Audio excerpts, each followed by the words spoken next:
Brussels. Thank you for being here. We know that there is a lot of traffic jam, and it's always complicated to be on time at that special day, at that special hour of the day. I have a big bouquet in my hands, and this is to end the Jump Forum, because you know that the award ceremony ends a full day of conferences, training workshops, and we had a wonderful master of ceremony that we didn't have time to thank. So Claudia, I'm talking about you. So please, can you stand up and come and take these flowers in order for me to thank you so much for your wonderful job. So she's eating. She has, I don't know what she has in her mouth, but anyway, you have to kiss me anyway, huh? No, this was not on the program. Thank you so much. She was great, isn't she? So, and together, the Master of Ceremony is not anymore, tonight, the Master of Ceremony is not anymore Claudia, but Etienne and myself. I hope you're not disappointed. Yes, a little bit. I hear that. Yeah, they're not very enthusiastic. Huh? Oh. Come on, it's the end of the day. We need some more energy.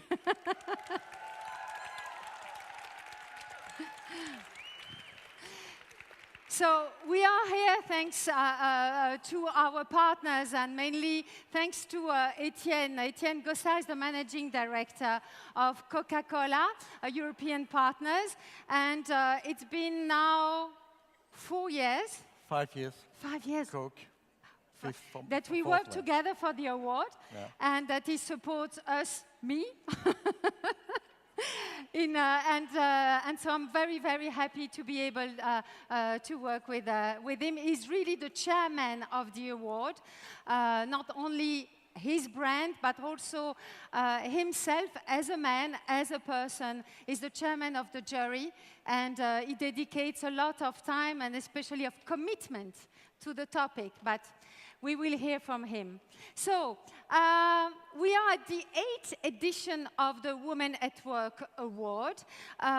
It's really a fantastic moment for me, because I think this is one of the things that we do as Jump that has the biggest impact, because we want really to do more advocacy towards the business community, and who else better than a CEO can do that? Because, you know, I'm only a small activist trying to do my best, but okay, in some circles of business, I don't have any entrance, or they don't listen to me, so I need people like Etienne that advocate for the cause, and we have found these people. It's been 8 years that we have found these people. I'm very, very happy that it's the first time that the Jump Forum or the Wo.Men Work Award takes place on the 8th of March. So 8th of March, everybody says, yes, it's the Women's Day. But yeah, okay, and do we need the Women's Day anymore? The fact is that it's not really the Women's Day. It's not the celebration of your spouse, your female spouse, or it's not the celebration of your daughters, of your sisters, of your mother. It's really a day where we have to celebrate what we achieved so far in terms of equality, and where we can when we can be much more aware of the long road that separates us towards real gender equality. 100 years ago, it was inspired by Clara Zetkin. She was a trade unionist, a political activist. She was a very big friend of Rosa Luxemburg, and she wanted a special day to remember that equal rights were not there. This is why the United Nations should change the name of International Women's Day to International Women's Rights Day. So it would be much more clear to everybody that this is a day not to, yeah, we can celebrate what is already achieved, and this is fantastic. but we have to think about all the rest. And not like in Italy and many, many countries, we spoke earlier about the eastern countries of Europe, that they have even a day off for women because it's their celebration. No, it is not. we really need to focus on what we have achieved and what we need to still achieve. Today, for the whole day, we have spoken about the share of power, because for sure you know that the share of power is not achieved yet between women and men. It's still a man's world. This is why this day is very important to renew everywhere until we are really there. We have only 5% of the head of states for the countries members of the United Nations, 5% of the head of states that are women, 23% of the members of the parliaments that are women. And if we do the parallel with the economic world, we have 2 to 3% in the OECD or European Union of women that are CEOs. That means almost none, 2 to 3%, and only 10 to 15% of women in the executive committees. That means the level where there is no quota. So you see that what we need really to work so much in order to achieve better equality. Remember that women are 52% of the population, the global population. Remember also that in the European Union, we are 60% of the graduates. That means that women are the biggest talent pool. And so the share of power is not only a question of performance. We know that. It's unuseful for me to repeat that every key indicators, financial and non-financial, are much better when your teams, management teams, are more diverse. But it's also a question of social justice. It's a question also of meritocracy. Meritocracy or myrocracy? And also, it's important to preserve our democratic model. What if the share of power could really transform the culture of power? What if the share of power could transform the leadership into a much more inclusive leadership, responsible, sustainable leadership? We are there at that moment. You know that those societies that share the most are also the ones that prosper the most, and where well-being is the highest. Our nominees and our former winners are really that kind of category of persons. These are men and women that did understand, that did acknowledge that there was no real meritocracy within their organization. They also acknowledged the fact that their culture, the culture of their organization, was not gender neutral. It was mainly male dominant. And when you acknowledge that and when you take actions, you try to rebalance it. And these people have not only understood, but they have really implemented actions in order to show the way to the others. They came from a diverse team to an inclusive culture, inclusive leadership. They are inclusive leaders. You will discover them a bit later, and you will be amazed at how much they have to teach us, how much they are inspiring to us. So one of the most inspiring leaders, I must say, is Etienne, because he really, like I said, embedded these values. You're doing a lot in our company, not only supporting us. Thank you, Isabella. So welcome to everyone. Very pleased to be here today. Basically, it's 5 years that we are supporting JUMP and supporting this very noble cause. Looks like a long period. It's the first time that I'm pleased to introduce the ceremony. I'm very happy to be here personally because, most of the time we talk about corporate ambition in terms of diversity, corporate vision. I only believe that it lands. I think it's very important, it's great, because we need that. If all companies are not driving the diversity agenda, it will not move. But it only comes true when it becomes personal. And I'm very happy to work for a company, Coca-Cola, that embraces the same values as mine. Normally, you should embed the corporate values into your own behavior. I have the feeling that it's the other way around.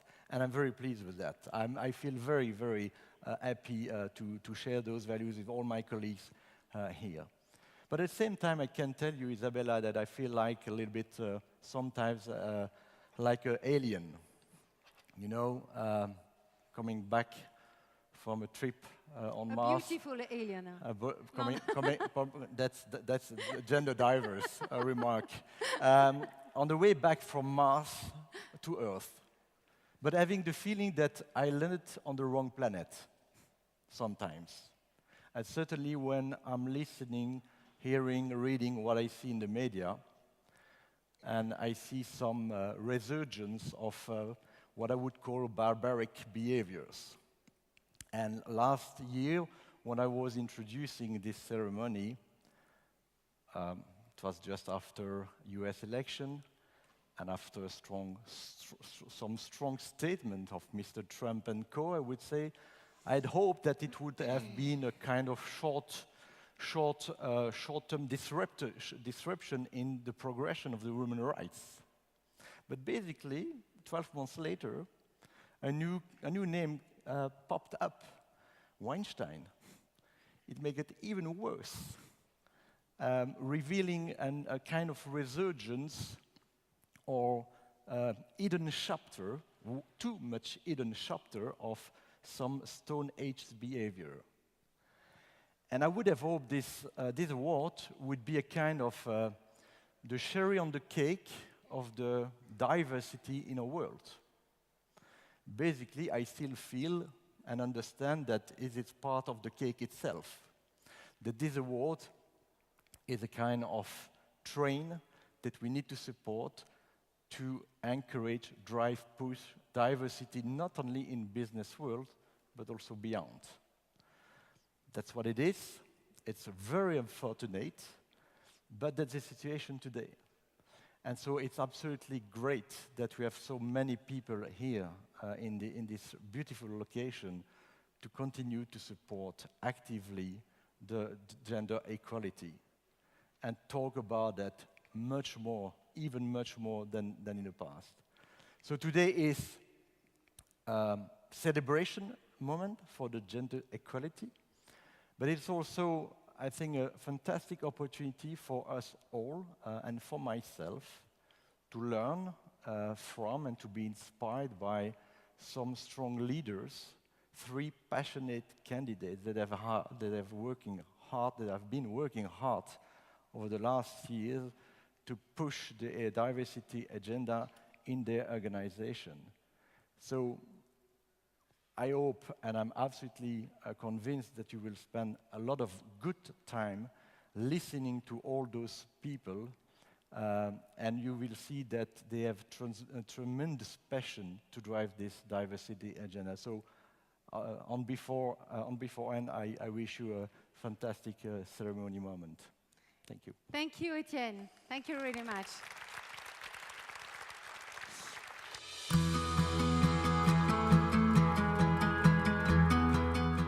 Let me introduce you to our other very great speaker that is coming directly from the US, especially for us. Josh Levs, that is a journalist, an author of a fantastic book, an expert. He became an expert of gender equality, pushed by his personal life, but he will explain you how and why. Please, a big applause to Josh.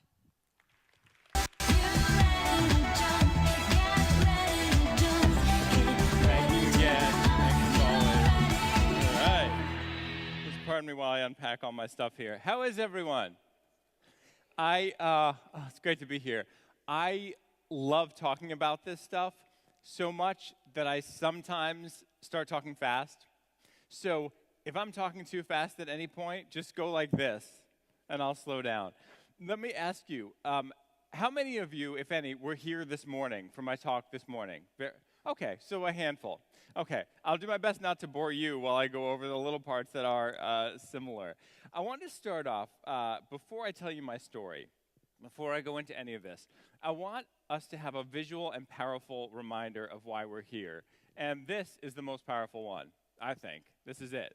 This is the Catalyst Pyramid that looks at, and this is the global 500. And this looks at what's going on with women in the workforce. Women are entering at around half the workforce. And as you go up these higher ranks, women disappear. Now, when I was growing up, the girls I knew were just as smart and capable and driven as I was and as the boys were. I went to a great university. I went to Yale. I was surrounded by all these brilliant women.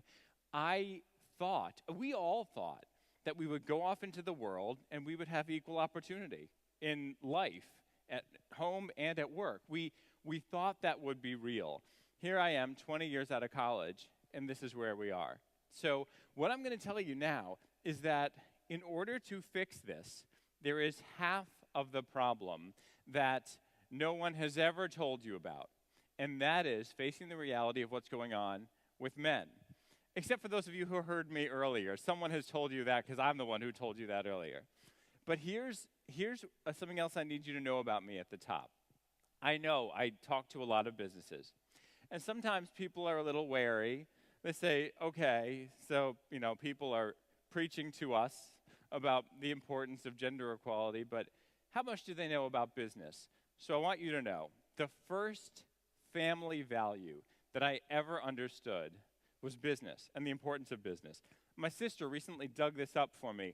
Our grandfather was a small business owner and entrepreneur.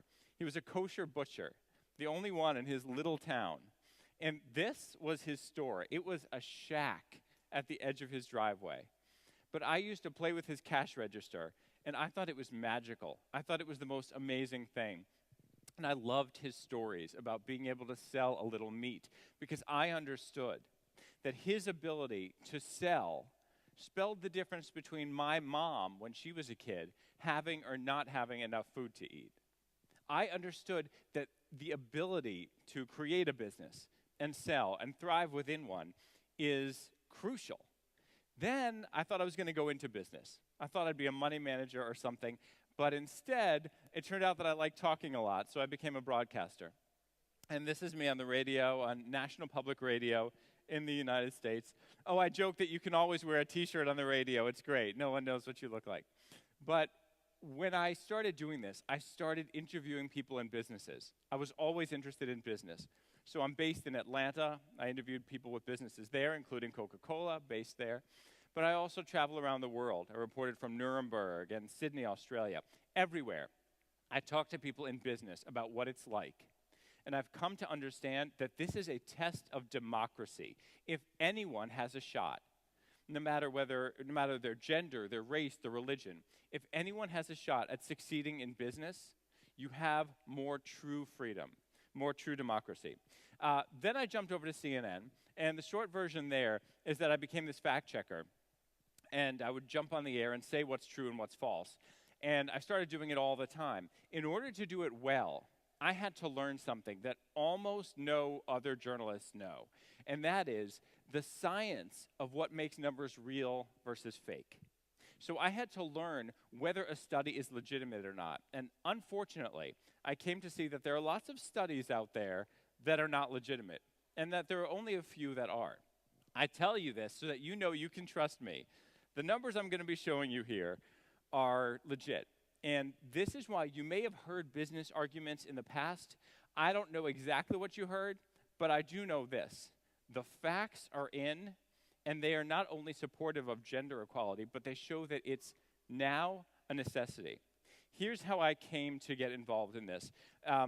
I became a parent. When I first became a dad, this is my first son, I suddenly, for the first time in my life, cared about money. Because now I had a kid, and my wife was home. And it's in my mind as a man also that this is part of what men do. We make the money. Now, My wife had made her choice, and we had talked about it. But a lot of things kick in with guys when you have a kid, and you start to feel this pressure. So I started overworking in order to work more and get more money. Then we had baby number 2, and that experience knocked me out of it, knocked me out of my workaholism, because he was born in an emergency into my arms at home, not breathing at first. Everything worked out great, but when I processed that, and I came to understand what happened, I realized that in that moment, as he was being born, I didn't care about money. Money is not anywhere near as important as being alive and experiencing life and love and connection. So I started working on all these issues and talking to other dads, and started to look with new eyes at what's going on with families, men and women, and how all of us, including men, can achieve some kind of work-life balance so we can get to it. Then came baby number 3. There she is when she was teeny tiny. And this is what made me an activist. My daughter was born, and we thought everything would go smoothly there, but instead, she and I ended up on the front page of the New York Times. Here's what happened. My wife, when she was pregnant, we realized that I would be needed at home for caregiving, and I knew that that's normal. Dads do caregiving now. This happens. But the policies around the world have not kept up with that reality. So, some of you heard this earlier.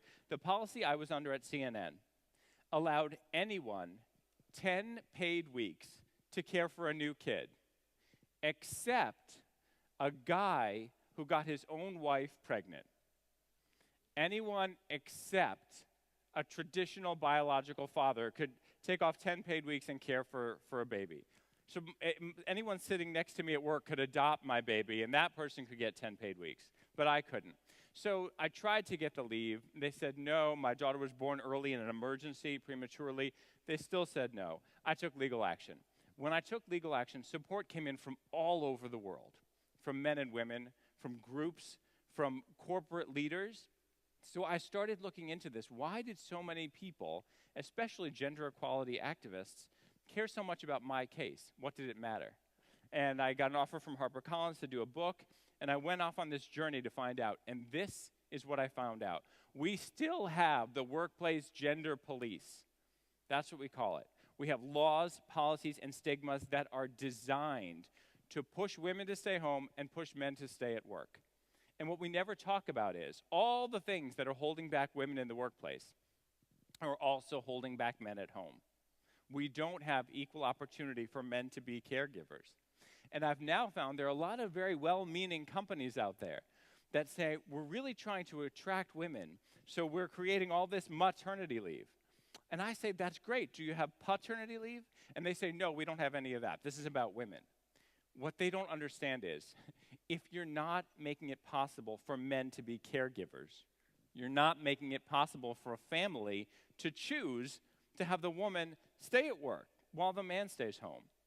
All those things, even made of good intentions, are leading to bad consequences and ultimately damaging. It was all based on this Mad Men era. Has anyone ever seen this show? I assume it, yeah, okay, a lot of you. Great. It's based on this Mad Men way of thinking, this core idea that men belong in the workplace, women and babies belong at home. So I grew up believing in gender equality and thinking it was going to be real, but the workplace did not. The workplace still hasn't grown up because it was developed with that corporate idea. The strongest example I've ever seen is on-site childcare. It's a profit mover. When businesses have childcare on-site, they make money from it. I've looked at the data. People come back to work sooner.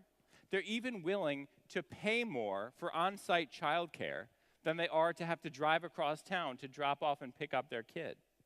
But almost zero businesses have on-site childcare. So why could that possibly be? It makes you profits. Why not do it? Because of the mentality. The thought process is, keep babies far away, keep women and babies away. This is a man's world, and this is what work looks like. So this is what we need to tackle. What's happening right now, I love this picture, which is why I put it in here, but what's happening right now is what we call brain drain. Women are leaving their jobs because their husbands don't have any chance to do caregiving. But the big secret is that men are leaving their jobs too. Where I live in the United States, men are now even more likely than women to give up their jobs, take pay cuts, move in order to have more time with their families. The difference is men are not telling their bosses that that's why they left. So these companies think they just lost a good employee, but they don't know that what's really happening is people are picking up and leaving. And this costs a lot. I've looked at the data on how much it costs a business when you have to replace someone. It's not a small cost. It can cost 2 years of entire annual salary, 200% of annual salary to replace someone.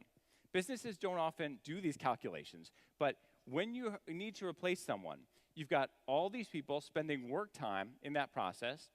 You've got work that's not getting done in the meantime. You're often paying recruiters. You're flying people in, ultimately choosing someone, moving them and their family, giving them a place to live, and then putting them through training and onboarding. And at the end of all that, you still have someone who's not as good as the person you lost, because the person you lost already knew what they were doing, knew the corporate culture, had connections, and were able to do a lot more. So when you have brain drain, you're paying big money. But there's another reason that businesses need to think about this. It's a global war for talent now. And employees are looking for this more than ever before. It's all about the war for talent. And what's proven is that when you address the policies and the stigmas that make it harder for women to achieve in the workplace and men to be caregivers at home, when you address that, when you create environments in which work-life balance is treated as a gender-neutral idea, then all of a sudden, you attract and retain more employees, and you're not having to pay all that money to replace them. The dollars and cents, the euros, no matter what currency you're looking at, you come out ahead when you address this. And the stigmas are the biggest part. There are men who get fired or demoted or lose job opportunities because they take time for caregiving or they seek a flexible schedule. My book is filled with these stories. They want me to remind you that my book is for sale over there, right? Okay. She thinks there's some left. Whatever. So anyway, the point is that I now know, because I'm this data guy, that when you look at the real numbers, addressing this, creating equal cultures, changes everything. But there's another reason that you need to look at this. All over the world, it's this simple. Women and men are equally capable at work, all right? And if you think about it in the simplest business terms, businesses do best when you have the best minds in the right jobs. Well, women are half the people, so the chances are half the time a woman is going to be the right person for the job. So if you have a system in which women are disappearing as you go higher up, you're very simply not getting the best minds in the right jobs. And this is why we have found that companies and entire countries that address this have stronger profits and stronger GDP. So it's so important to tackle. Take a look what California did. I don't know if you can see in this graph, California now has the 6th largest economy in the world, all right, bigger than most countries. And when they created this new policy that established equality, much greater equality, look at these figures over here. Businesses were asked, were these things up or at least neutral? Profits, 91%. Productivity, 89%. Turnover, 96%. Morale, 99%. I have covered tons of business stories. This is one of the most successful things I've ever seen any business do. Create more equality. And there's one more reason why you need to do this. More guys like me are stepping up, and we're taking legal action. And when Time Warner, the parent company of CNN, ended up changing its policies. And it went through a lot, legal costs, all this money that it could have saved if it just let me have the same opportunity to care for my daughter. Now, more and more men are stepping up. And if you look at this one here on the bottom right, that's a case out of the UK.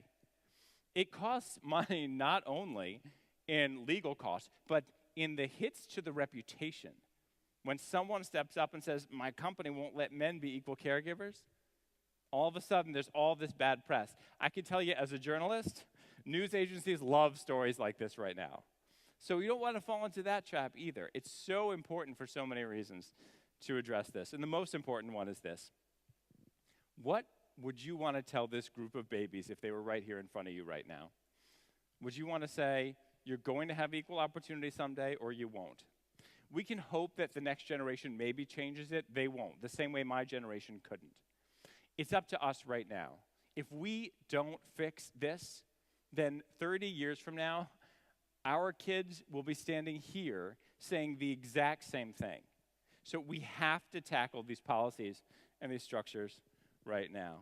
I always tell businesses it's about policy and it's about culture. That's what it boils down to. These are just some of the things I work with companies on. You can see right here. It's a long list, but it's all at my website, my name, joshlevs.com. And I want you to know something. You might see me standing up here and think I'm an exception. Statistically, I am the norm. People don't tell you this, but guys today treasure time with their families more than their jobs. International studies show this.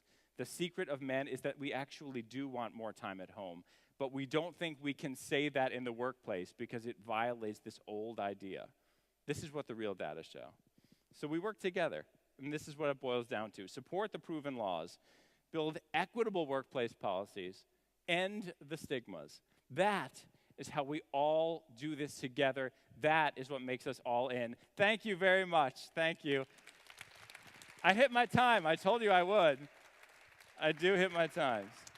Oh, and everybody, take out your phones. Go on LinkedIn and find me. LinkedIn is the best way to stay in touch. I want you all to link in with me. All right. This is a great transition because really? we have our hashtag Wo.Men Work Award too, so you can tweet. Oh, great. Thanks. Etienne, where are you? It's up to us. So now, let me invite the three nominees on stage. Laura Atto, Daniel Declercq, and Pascal Vadam. A big applause.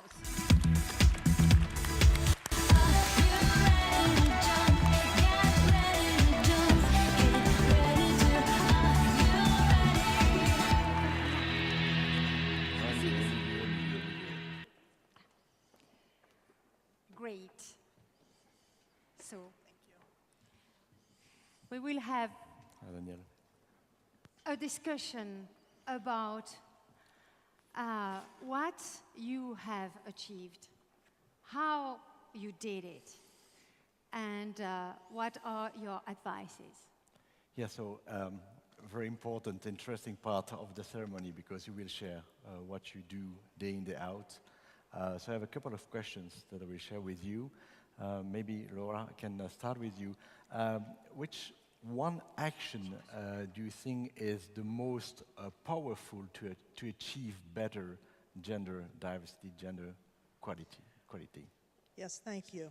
Well, there are many things, of course, but since you would like me to speak about one, I think for all of us, it's really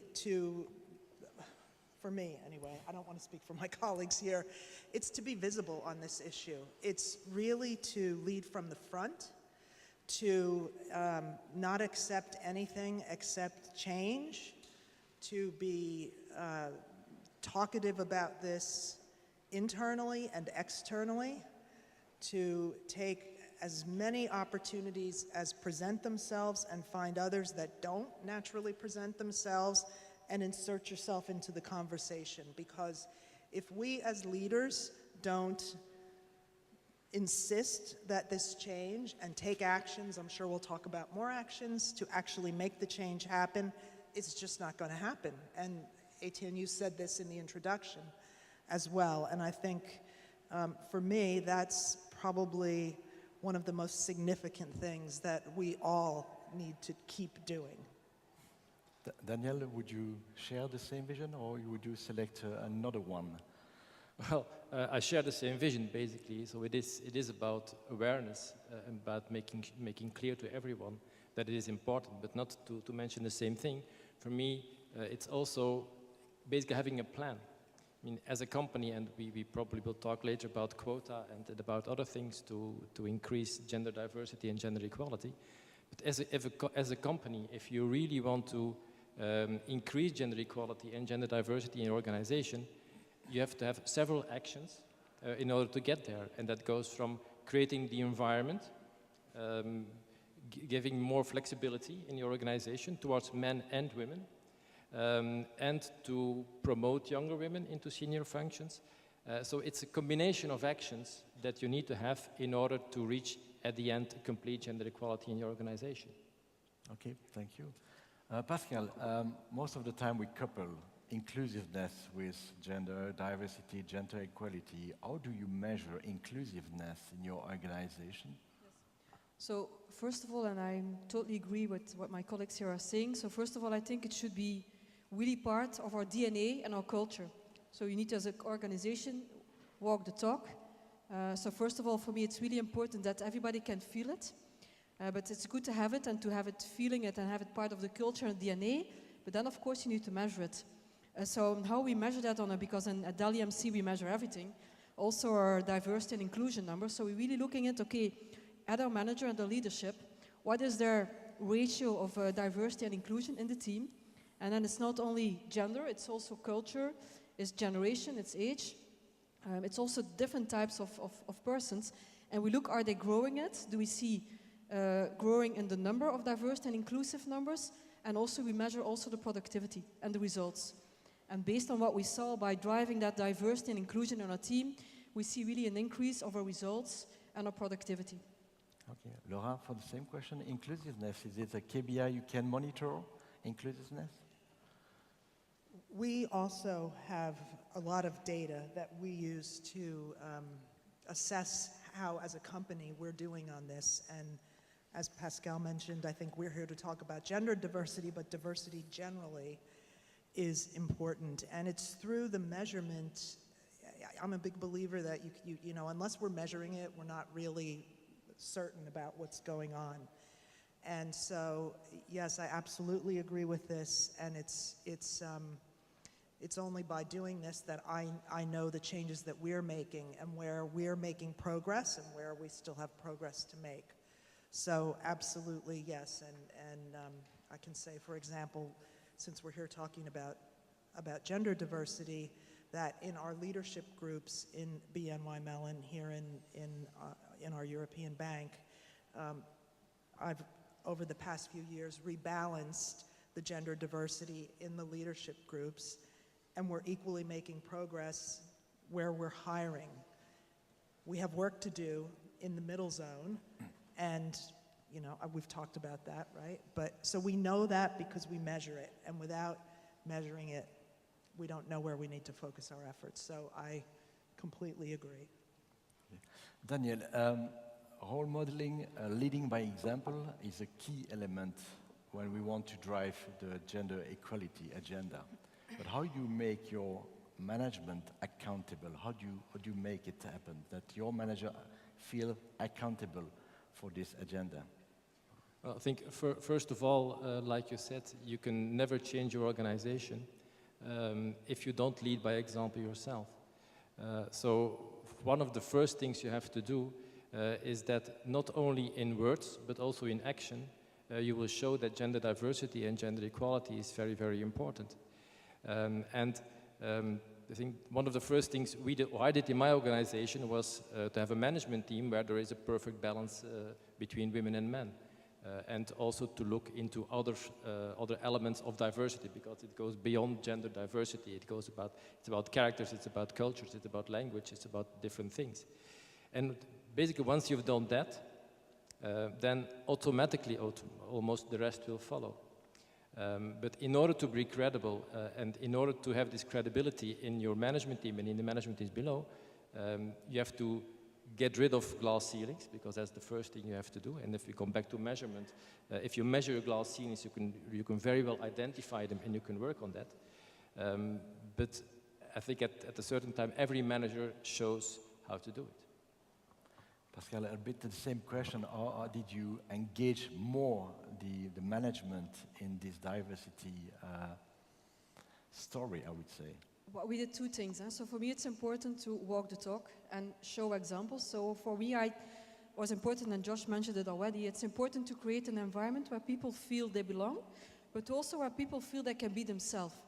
So I did two things. I showed by walk the talk, it's okay to go home and take care of your children, to go home and take them from school. It's okay the 1st of September to start a little bit later and to go earlier home. So it's okay to show your emotions, because we always say don't show your emotions. I think it's okay to show emotions. So it's first walk the talk, but also make sure that your people are doing the right measurement and the leadership. So what we did there, by creating that environment, I forced a little bit my management, and I had some in the beginning. Definitely the leaders were difficult to ask to people, and how do you feel, and are you okay? So I forced them a little bit to have also discussions, not talking about business, but talking about people. And then you see that some people are definitely the introvert people, but also women, sometimes they have difficulties to speak up. So I learned them, I forced them, but I learned them as well to have discussions with everybody, to make sure that everybody in the team has an IDP, an individual developing plan, so that they spend time with people to make sure that they are inclusive in their own leadership, but in their own organization. And of course, we measured. So we measured on the numbers. How many women do you have? How many young girls, graduates do you have? So it's a little bit by walk the talk, by showing examples, but also put some governance and rules. In the beginning, it was not easy, but we forced them, and now it's natural. Before passing on to you, Isabella, maybe a last question for you three. How do you ensure equal pay in your organization? How do you measure that, and how do you ensure that the equality is also in how you pay women and men? Who wants to begin? Daniel? Well, so first of all, we use the HAY system. Basically, that means that you define a category per function, and there you define minimum and maximum wages. So whether it's a man or a woman that's in that function, they will get a certain wage. So that's the first action we took. And there we see now that gradually, men and women exercising the same function get the same pay. Where we are not yet there, and that this is something we still have some work to do, is that because probably the last years more women were promoted into more senior functions, there's sort of history behind it that they're not yet at the same level on all functions. But there we are gradually getting there. But you really have to make categories of functions, and regardless whether it's a man or a woman, adapt your pay towards that. Laura? I think it's a similar story. I mean, again, this is a data point for us. I think as a firm, we're very conscious of this as we bring new people into the organization. We have a lot of very long service employees, and I think the managers have to make a very conscious effort when we're doing our annual performance and pay assessments to really examine the outliers. We have data that lets us look at how those reviews are going. We need to be careful that when people are promoted, that they're promoted with compensation that's appropriate for their promotion levels. And you know, I think sometimes we all get a little bit tricked when we hire people and we think we got someone for a bargain, you know? We end up paying for it later. So it's really important to not just hire someone for a salary, but to hire them for the salary that fits in what you're trying to accomplish in the company, in compensation, I should say, not just salary. So again, it comes to data. I don't think we have it completely right, to be honest with you, but it's an area of focus, and by focus, we continue to progress it. But it's a big topic. Pascal, is a topic you had to work on over the last years at Dell? Well, we had to work, and I think it's important to have a very strong HR who's aligned with you on that, and have a strong HR policy on that. This is something that we had to work some years ago, but now we did it very based on facts and based on numbers. It's very simple. It's nothing about gender. It's really about what is your role in the organization, what is the job description, what are your competencies, and we're paying people in line with their grades, with the content, job description that they have, and with the competencies. So it's really it's nothing about, we even don't talk about women or men. We just talk about competencies and grades and the levels that they're in.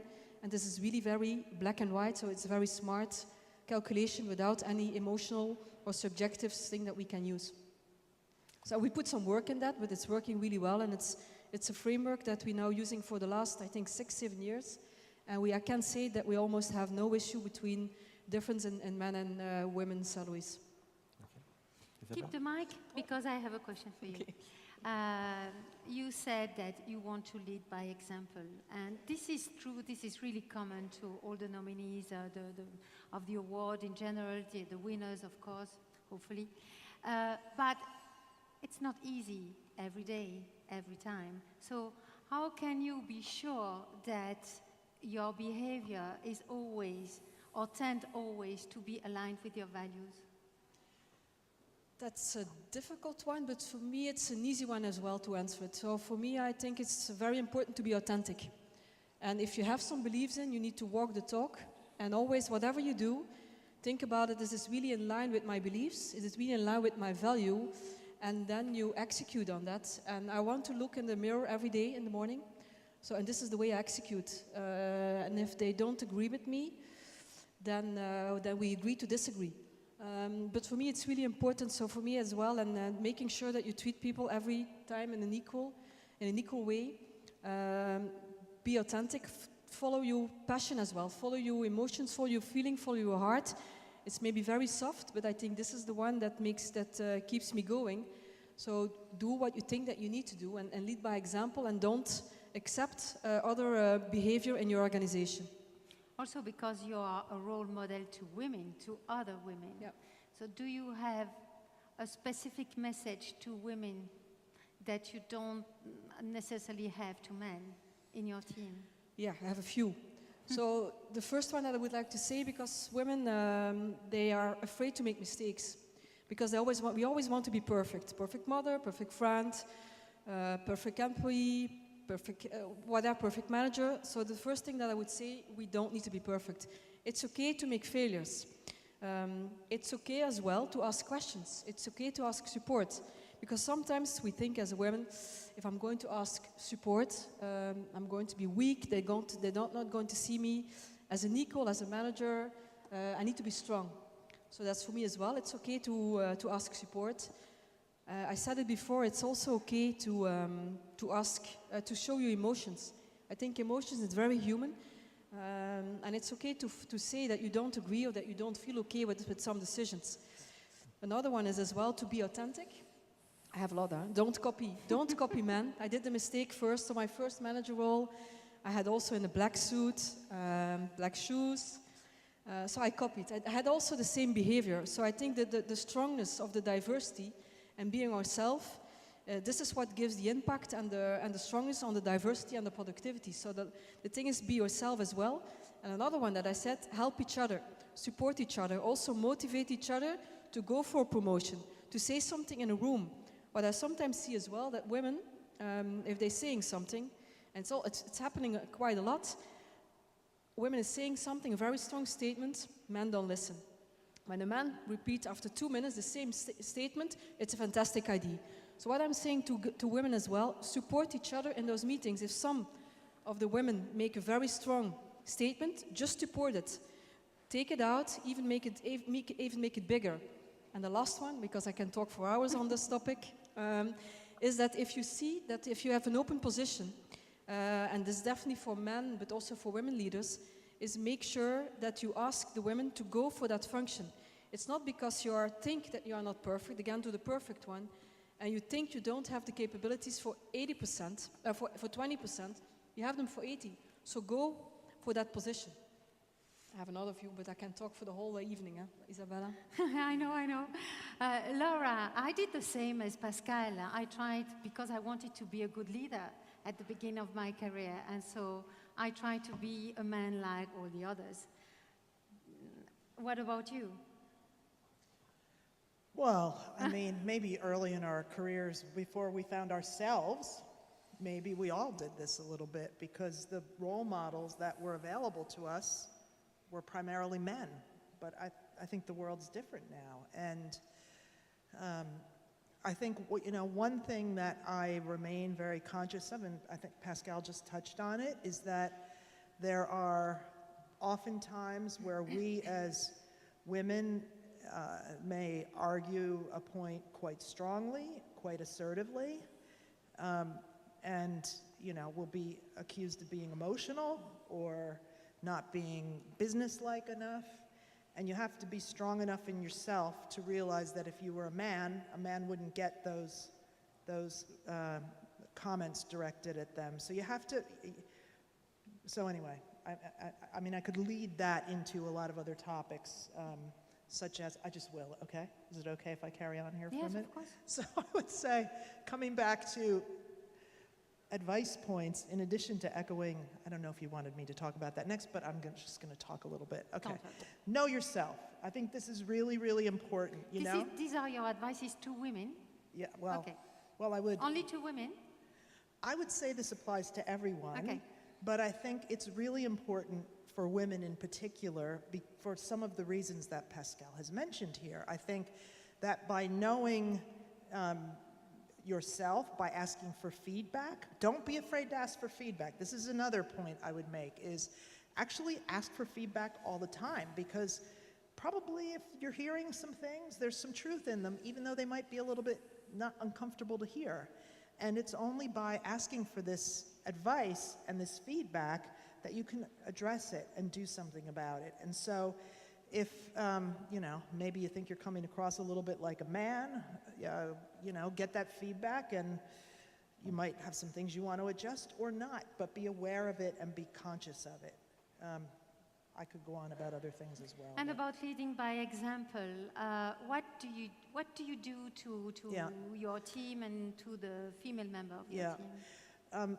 I'd say one of the things that I make a real point of doing is being transparent. I really talk about myself, not in a kind of ego-ish way, but I talk about my development areas quite openly. We do feed-forward sessions with our executive team. We've done a lot of teamwork together. One of my big feedback points from actually the woman, a very senior woman at the group level in our company that I reported to for many years, was to be more patient. We're impatient. But and I talk openly about this.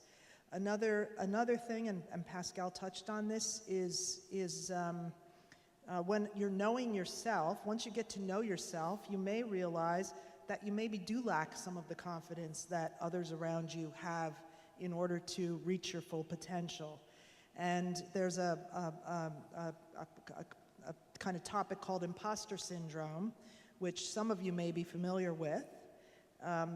And you know, once you get to know yourself and recognize this in yourself, you can address some of this. And I don't know if the Accenture table is laughing because they recognize this, or if it's because of how I'm describing it. But yeah, see, it's all of us, right? It's probably Etienne as well a little bit. It applies to men sometimes too. So I'd say, you know, transparency, talk about yourself, ask for feedback, take it seriously. There's probably a bit of truth in it. And you know, seek out to continue to work at these things. And I say this to women in particular because men are in more positions of power than we are. And so whether we like it or not, as women, we have to really focus on some of these things in order to achieve our full potential, maybe in a little bit different way than men do. Maybe that's not fair, but that's what it is. So that for me is part of talking and leading about this. Thank you, Laura. Daniel, you're the man of the story. Yep. So it's not about being a role model to women. It's about being a role model to men. So how do you do that? How do you align what you preach with what you do? Well, if you believe in what you preach, then you will act in the same way. And what I try to do is, first of all, there's still a majority of men at the top of our companies. That's something we know, and we saw the figures before. And that is something we need to change. So I would try to convince all other senior executives within or without my organization that gender diversity and gender equality at all management levels should just be everywhere. Because, and I'm really convinced that diverse teams, and it's more than gender diversity, that diverse teams, they just perform better. And we saw figures of companies that are really performing very well because they are diverse. and because there is diversity at the top. And this is something that we have to acknowledge and that every senior leader in our organization should take into account. Now, of course, next to that, you can only do that if you act as an example. And acting as an example is not only about promoting women in senior functions, it's not only about making senior development plans where you have more women than men, it's also about creating an environment where this is possible. Create more flexibility, having jobs available for at senior level for people that work 80, 60, 70%. And if you want to do this and you want to act as an example, then you have to do that yourself. So I think if a leader, then you have to act along what you say. And if you accept that people leave at 5 o'clock because they have to go home to take care of their children, if you, for instance, accept that people will leave or will work at home during the exams of their kids, and you don't do that yourself, then you're not credible. So there also, as a senior leader, you have to do it yourself. You have to work at home in order to explain and show to everyone that this is just acceptable at all levels of the organization. You have to be there at home also when they need you, and not because you're a senior leader saying, no, this is not my job. And by doing this, then you make this acceptable by everyone, and then everyone at a certain moment in time will see this as something that is normal and not exceptional anymore. But you have achieved to have parity in your executive committee, but you're the head of one part only of the bank, even if it's one big part. It is not absolutely the case for the whole bank. So I do suppose that it happens to you to hear sexist remarks around the table. What do you do then? Well, I think that more and more everyone is really seeing that this is not acceptable. And I see a big evaluation in these sexistic remarks. They were there in the past, see them less and less today. And you see that gradually, also in the rest of our organization and also in other organizations, we get to more gender diversity and gender equality at all levels. And yes, when I take BNP Paribas Fortis, in my organization, there's still 2,000 people of this bank. We have no glass ceilings anymore. We see that in other departments. We also see that gradually, we had in 2011, we had 24% of female branch managers. We have 44 today. So that's an enormous evolution. So when you talk about it and it's really getting part of your culture, then everyone will act in the same way. We recently started not a Me Too action, but respect action, which is putting it in a positive way, respecting everyone at all levels in the organization, all cultures, all genders. So by showing this, we are gradually convincing the rest of our organization, the rest of the group of BNP Paribas, in order to make sure that we have gender equality at all levels. You also say that you align your personal life to your professional life. Do you speak about that openly to your colleagues, about having a dual career family? Yes, I do, and I think everyone knows that. My wife is heading the claims department of an insurance company, and from the beginning of our marriage, it was clear that she would have her career, I would have mine. And during that career, there were moments probably that I did more at home, there are moments that she did more at home. And everyone knows it in my organization. They also know that, for instance, I help my kids during their exams, that they know that I will work at home in that period. They will know that I will take holiday when they need it and when they ask me to. And being very open on that and showing that to everyone, then this behavior is seen as natural and acceptable by all people in the organization. Thank you so much. Very last question, and then we are almost there. We will know who will win. Pascal, and the same question to everyone. What are your best advices to the leaders in the room today in order for them to advance gender equality within their organization? Well, there are a lot of them, but the priorities for me is the first one as well, and then where we have also a lot of men in the room, and this is important, so it's be conscious about your unconscious bias.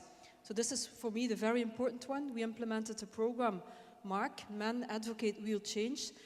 So I think it's not a story of our women, it's a story of all of us. We all should take action on that. So first of all, be conscious about that, what you think about people up front. So give everybody in your organization time to talk about. Take them out of their comfort zone sometimes and let them all speak, even people that don't speak. So create an environment where people feel, first of all, they are safe, they feel they belong, and they can be themselves. And then I'm talking about everybody, not only the ones that speak up, but also the ones that don't speak. Specifically the ones that don't speak, you need to stand up. And then measure yourself on those specific actions. What is your number of diversity and inclusion you have in your team? And put yourself some KPIs and some goals and some challenges. And also walk the talk. So make sure that all your management, that your colleagues, your management, everybody in the organization, even your management, if they don't do it, do the right things as well to create that diversity. And also prove it. It's also based on a lot of studies of Harvard and Stanford, and a lot of universities did the same thing. It's really proven that if you have a diverse and inclusive team, that your results will be better. So it's always think about that. Whatever you do, think about that diverse and inclusion. But first of all, walk the talk. Be yourself. It's okay, like it's already mentioned before. Make sure that you walk the talk, and it's okay, whatever you do, but stay authentic and work on that diversity and inclusion team, and make sure you have that flexible environment where people can work from home. It's okay to work from home. They don't need to be there from the morning and in the evening. So I said enough. Huh? So it's make sure you have that environment and walk the talk. Thank you. Laura, do you have the same ranking of priorities? For what people, I'll mention. For the advice. I'll mention different. We can build on each other's advice, right? So what I'll say is, be very aware of inclusion. To some extent, diversity is not the biggest problem, right? We can all assign our hiring departments to find us diverse people to hire. But if they're not included in your work, in your leadership, in your business activities, then it's to no good, because that's where the change really happens. And so think inclusiveness, think of how you can sponsor people for opportunities, think of how you can identify that person that maybe doesn't have that complete confidence in themselves and bring them into a role that you're pretty sure they can rise to do, and encourage them to do it, because you probably find that by taking those kinds of actions, you have more capable people around you, and they need the opportunities to show it, and your business will benefit from it. Thank you so much, Laura. Daniel, last but not least. If you really believe, and I do, that mixed teams and diverse teams are stronger and are better, then talk about it. And not only women should talk about it, but also male senior executives should talk about it. Show that it's important. And then, like I said in the beginning, you need to have a plan and that you measure. Because if you really want to get there, if you really want to have an organization where at all levels of your organization you have women and you have men who don't have any glass ceilings anymore, then you have to take some measures to get there. Creating an environment where this is possible, putting yourself some quota and some objectives, and making sure that this will happen. And if you have that, then I'm sure that at the end, every organization will be gender equal. Thank you so much. I hope that, I'm sure that you have inspired our audience. So, before knowing who of you will be the winner of this year, we have the great honor to welcome the Minister of Economy and Employment of the Brussels region, Didier Gauzoin, that will give the award this year. So a big applause.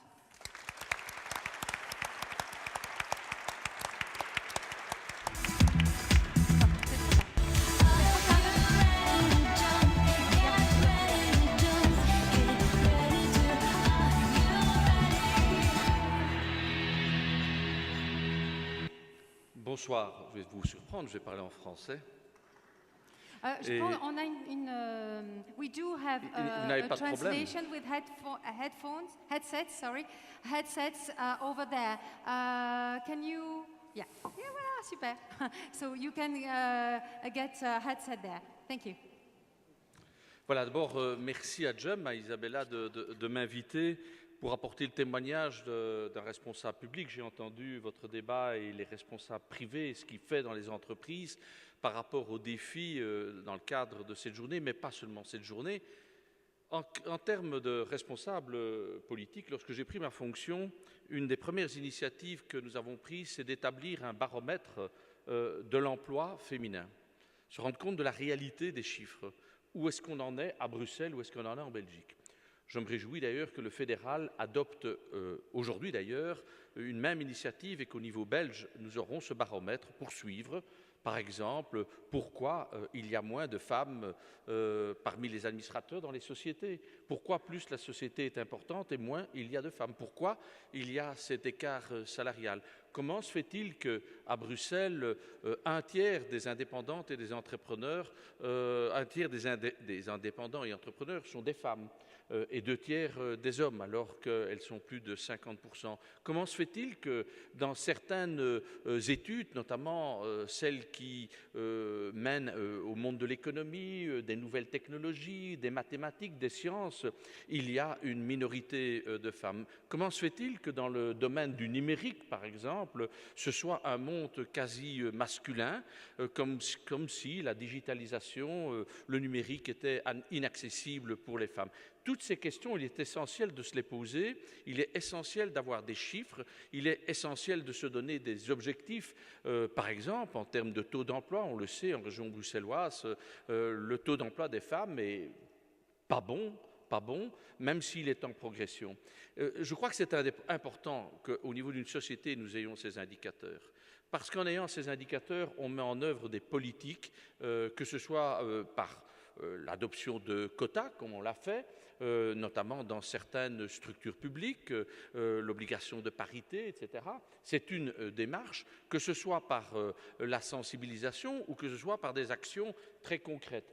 Depuis le baromètre, par exemple, en région bruxelloise, nous avons créé une structure Wo.Men Work qui vise à sensibiliser les femmes, les jeunes femmes, à l'entrepreneuriat. Cette semaine-ci, nous organisons la semaine de l'entrepreneuriat, c'est-à-dire qu'on va dans les écoles supérieures, auprès des jeunes filles, des futurs entrepreneurs, on vient leur parler de modèles féminins, mettre en évidence ces femmes entrepreneurs qui réussissent et qui généralement, et c'est une réalité dans la statistique, réussissent mieux que les hommes. Quand on prend une cohorte d'hommes, une cohorte de femmes qui commencent et se lancent dans le business, eh bien, leurs entreprises ont une durée de vie plus longue que les hommes. On constate également que la femme ne réagit pas de la même manière lorsqu'elle crée une entreprise. Elle veut sans doute s'assurer de plus de sécurité. Elle accepte plus facilement l'accompagnement que l'homme et c'est sans doute ce qui fait qu'elle réussit mieux lorsqu'elle se lance. Et donc, quand vous avez tous ces indicateurs, vous pouvez faire des politiques. Je vous l'ai dit, Women in Brussels, mais c'est oser un certain nombre de choix un peu disruptifs. Comment peut-on faire pour qu'on ait des femmes qui se lancent dans une formation d'électricien industriel? Allez voir les formations électriciens industriels, 99% des hommes. Ce n'est pas simplement en disant ces formations-là doivent être ouvertes aux femmes. Elles le sont. Et pourtant, elles ne viennent pas. Est-ce qu'il n'y a pas de demande? Si, il y a des demandes. Mais pour une femme, c'est difficile à un moment donné de rentrer dans une formation de 20 hommes, être toute seule. Et donc, il y a, je dirais, une espèce de pression sur elle qui est organisée. Qu'est-ce que nous avons décidé, d'ailleurs, avec un partenaire privé, Veolia? C'est dorénavant d'organiser des formations pour électriciennes industrielles. Et la surprise, c'est qu'on a un très beau taux de réussite et que, évidemment, les entreprises, alors, ont une capacité d'engager. Ce n'est pas tout de dire à Veolia, mais c'est quand même incroyable, vous avez trop d'hommes ou plus d'hommes en termes d'équilibre que de femmes, ils vous disent je ne les trouve pas sur le marché de l'emploi. Elles ne sont pas sur le marché de l'emploi parce qu'elles ne sont pas dans le secteur de la formation. De même, en région bruxelloise, l'année passée, nous avons créé des formations spécifiques pour le codage dans le monde de l'informatique. Alors on s'était dit, on ne va pas avoir de femmes puisqu'il n'y a quasi pas de femmes dans le monde de l'informatique. Eh bien, pas du tout. Lorsqu'on avait des formations qui étaient unigenrées, alors on voit des femmes qui osent venir. C'est sans doute le premier pas qu'il faut faire. Je ne dis pas et je ne prône pas pour qu'à l'avenir, il y ait des différences sexuelles selon les formations. Je dis simplement que pour pouvoir amorcer à un moment donné un déclic, pour créer des modèles, pour montrer que c'est possible, pour casser des stéréotypes, pour expliquer à des femmes qu'il y a des métiers qui ne leur sont pas interdits, eh bien, on doit pouvoir aller les chercher, on doit les rassurer, on doit les sécuriser, les mettre dans des modules de formation où ils ne se sentent pas, je dirais, sous pression. Et donc, ce sont toutes ces actions pratiques que nous tentons. Alors, ça peut paraître tout à fait anecdotique, mais c'est ça qui va changer à un moment donné le regard. Lorsque, à Veolia, on engage depuis 2 ans toutes ces femmes qui sont sorties des formations, quel a été le changement le plus important? C'est au niveau du personnel. Car au niveau du personnel, dans les syndicats, dans l'entreprise, on disait « mais enfin, vous n'allez quand même pas faire travailler des femmes avec nous. Ça ne va pas quand même. Une femme électricien, industriel, ça n'est pas possible. Et puis l'organisation du travail, c'est trop complexe. On va avoir des infrastructures qui vont être doublées. » Donc, l'amorce de toute une série d'obstacles au préalable. Aujourd'hui, avec Veolia, qu'est-ce qu'on constate? On constate que le personnel masculin se dit, mais au fond, c'est fantastique, ça nous a ouvert une autre perception, un autre monde, un autre regard. Et aujourd'hui, c'est le personnel masculin de Veolia qui, bien entendu, plaide pour cette parité dans les formations. Voilà ce genre d'action concrète qu'on doit mener si on veut casser, je dirais, cette logique infernale qui consisterait à dire que les femmes, c'est pour tel type de métier, les femmes, c'est pour tel type de salaire, il y a des choses qui sont réservées aux uns et aux autres, et ma foi, quand une femme réussit, oui, on la met en évidence, il y en a quelques grands CO en Belgique, on la met en évidence et on a le sentiment peut-être qu'on a accompli. Ce qui est un enjeu essentiel, c'est le respect de la diversité dans notre société. Et si on fait ça, ce n'est pas simplement pour être sympa à l'égard des femmes ou pas sympa à l'égard des hommes qui aujourd'hui sont dans une position dominante, c'est parce que toutes les études économiques le prouvent. Lorsqu'il y a de la diversité dans les entreprises, il y a de la plus-value dans l'entreprise. Et donc il y a un plus pour une entreprise de prôner la diversité. Et quand je prône la diversité, je le dis très clairement, c'est bien entendu aussi au niveau du genre, mais c'est aussi au niveau des origines. Parce que plus il y a d'opinions différentes, plus il y a de visions qui peuvent être partiellement ou totalement différentes, peu importe, il y a de l'apport, il y a de la richesse dans une entreprise. Et je crois que ça, c'est le message essentiel que je voulais transmettre en vous félicitant, en tout cas de la collaboration que nous menons au niveau de la région bruxelloise, parce que je crois qu'on fait œuvre de pionnier, et c'est bien ainsi, et c'est bien utile. Et je dis que ce regard-là, il doit changer à tous les niveaux. Il doit aussi changer dans le chef de la société elle-même. Je vous donne un exemple. Dans ma commune, j'ai osé engager un périculteur. D'abord, il y en a très peu de périculteurs. Les réactions étaient bien sûr à l'intérieur du personnel qui était à 100% féminin, mais même dans le chef des parents qui ont fait une pétition en disant « vous n'allez quand même pas confier nos bébés à un homme, ça ne va pas ». Et aujourd'hui que ce périculteur est en fonction, je peux vous dire que les plus fervents supporters, ce sont ceux qui étaient ses détracteurs. Eh bien, ce qui est vrai dans ce cas-là, qui est absolument original et particulier, est vrai de manière générale lorsque la diversité entre dans l'entreprise. C'est un plus en termes de valeur économique, c'est un plus en termes de regard, c'est un plus en termes d'image. Je vous remercie de m'avoir invité et bravo pour votre initiative. Restez avec nous, Monsieur le Ministre, merci. Et cette intervention sur la mixité des métiers qui est si importante et à mon avis encore bien trop délaissée me permet de saluer 2 personnes qui sont dans la salle, qui sont vos alliés. On a Olivia Petito. Où elle est, Olivia? Vous allez remettre l'enveloppe du gagnant. Ah, elle est partie? Oh bah zut. Et on avait Cécile Jodogne. Elle est là? Oui, elle est là. Voilà, Cécile. Cécile Jodogne. Elle est secrétaire d'État au commerce international sur Bruxelles, mais également aux pompiers. Et tu fais des formations aux pompiers pour essayer d'avoir des pompières, d'intégrer des pompières. Et donc voilà, c'est formidable d'avoir l'exemple du périculteur à Ouderghem, et je pense que c'est très important d'avoir davantage de mixité dans les autres métiers. Donc merci beaucoup Cécile Jodogne. I want also to thank the members of the jury. So I will call them if they can come here over and to stay in front of the stage so that we have the chance to have them. And as you see, you will have a glass of bubbles that will be served during the list of the members of the jury, because as soon as we have the winner, we will do a cheers all together. Members of the jury are very important because, as you know, the award is done partially by the online vote, but also by the commitment of every member of the jury. And they take it really seriously. They analyze the dossier. They interview the 3 nominees. They are really committed. So let me ask Angie van Sternem from Vlerik to come over, Carla Reimemans, Cécile Berthaud, Christelle Verscharen, Denise Stocking, Dorothy Dalton, Françoise Goffinet, nobody's coming, Marta Pogorzelska, Monique Chalude, Kathleen Verbomen, Anne Tillieu, Erwin Olivier,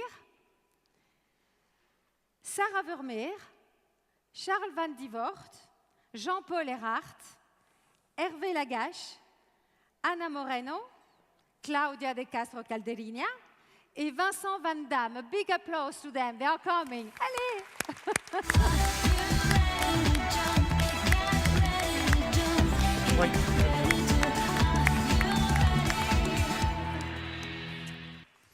So unfortunately, the winner of last year wasn't unable to come. As every winner, she received a promotion, and so she's traveling all the time. She's Sabine Sagard from Cargill. Let me ask to the former winner, Erwin Olivier, the managing director of Athlon, what was the impact of the award? Thanks, Isabella.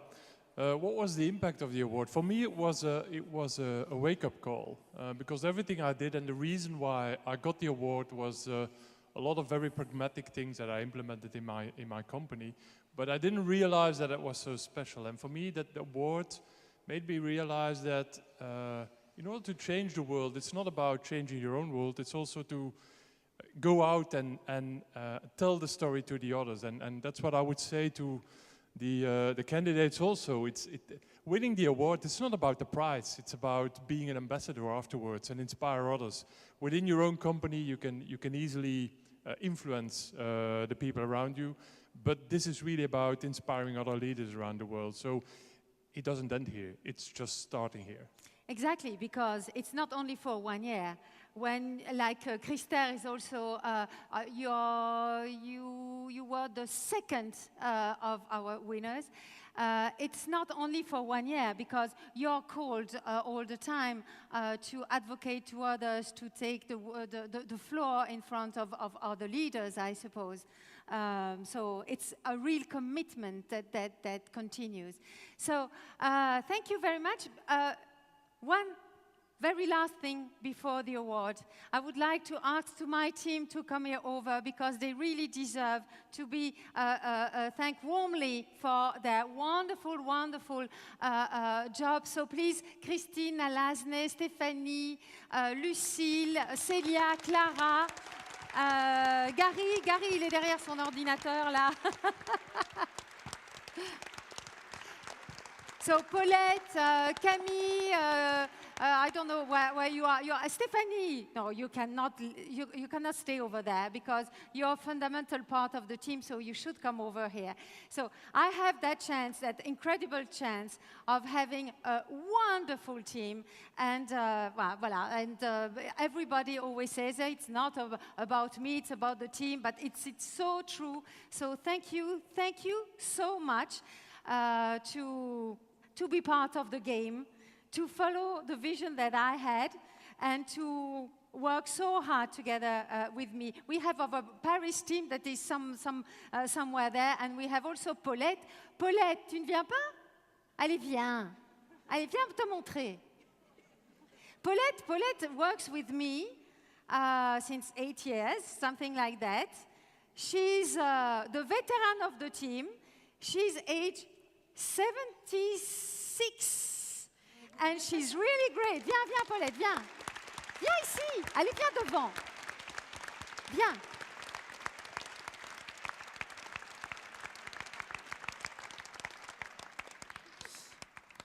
La diversité, chez nous, au niveau homme-femme, c'est un peu plus compliqué.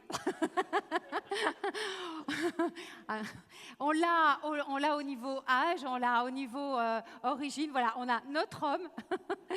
Mais il y a mon mari aussi qui aide beaucoup, hein, qui est au bookshop. Donc voilà, alors maintenant, monsieur le ministre, hein, c'est à vous. Vous avez l'enveloppe qui est cachée dans la plante qui se trouve juste derrière. J'ai caché l'enveloppe. Voilà. On peut peut-être se lever. Sorry, I should speak in English. Stand up and we need, wait, because we need the music, if it comes.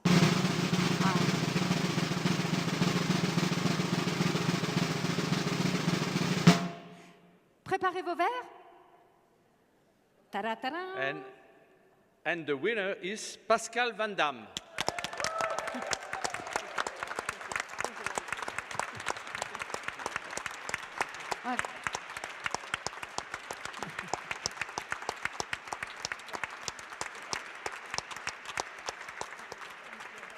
C'est pour qui? Pour Pascal?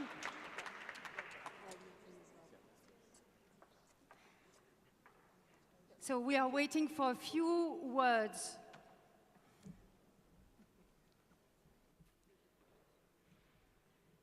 And this is also another gift, but I will give it to you later on. So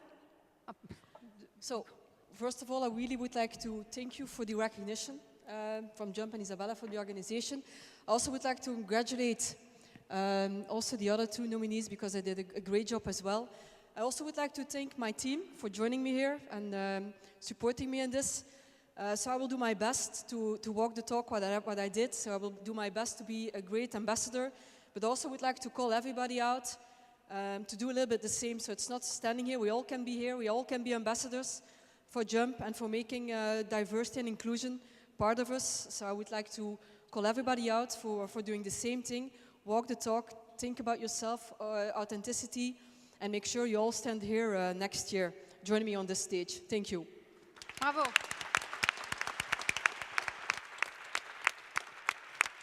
Yeah. I think that we can really thank the two other nominees because the choice was very hard. You were wonderful nominees, the three of you. So, but you have anyhow a small recognition, which is a bit smaller than the one of the women. But then I don't know where you will put it.